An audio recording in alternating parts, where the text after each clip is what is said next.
And that's the lunchtime news. Our next news is at 20 to 6. The weather now from Michael Fish.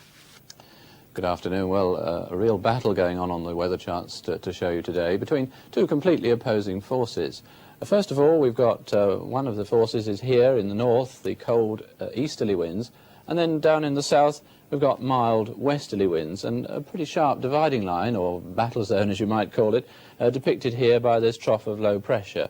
This has got both the red semicircles and the blue triangles on, showing that it's an occluded front. And it's along this sort of battle line here that all that rain's been in the last day or so, and you may have seen the floods on the news earlier.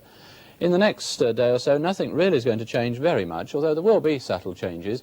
To begin with, the low pressure areas that are associated with that trough there are beginning to fill up now and gradually move away. And this means, I think, that the intensity of the rain will diminish, and the rain area itself probably beginning to sort of shrink upwards during the next 12 hours or so. And then very gradually, I think, over the weekend, we may well find this trough edging a little bit further southwards, bringing that somewhat colder weather down to perhaps, say, 3/4 of the country, although the southwestern corner there is probably still staying on the mild side, and it is an unsettled outlook for the weekend with rain or showers around, and even some sleet or snow in the north.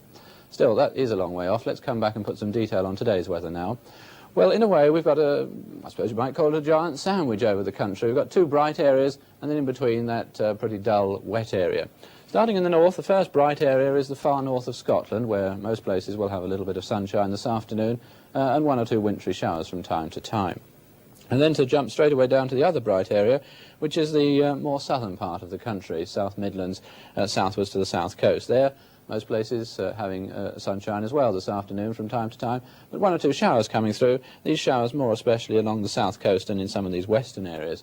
And a fairly mild afternoon too in the brighter south, but on the cold side in the brighter north. And then the bit in between, well there, the rest of the afternoon looks as if it's going to be pretty dull and cloudy, with further rain or sleet from time to time, and snow even, more especially on the northern hills. Although, as I said a while ago, as the afternoon goes on, I think the intensity of the rain is going to die away, so although some of that rain on the heavy side to begin with, it should gradually get lighter as the afternoon goes on. And the same thing happening during the night, that area of rain, sleet or even snow tending to gradually peter out during the course of the night, although not stopping completely, still further rain or sleet around right throughout the night. In the northwest of Scotland, enough clearances, I think, to give a touch of frost, and one or two mist patches in the drier south as well.